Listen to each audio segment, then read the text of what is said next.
Әл-Фараби атындағы Қазақ ұлттық университетінің 90 жылдығына арналған салтанатты жиынға қош келдіңіздер.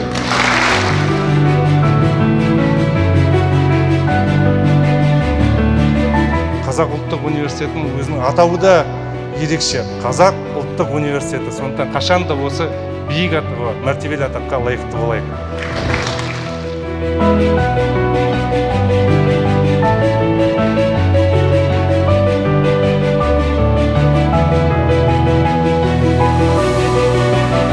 Қазақстан Республикасының президентінің тапсырмасымен Қазақ ұлттық университетінің жас ғылыми қызметкерлеріне пәтер сертификаты тапсырылады.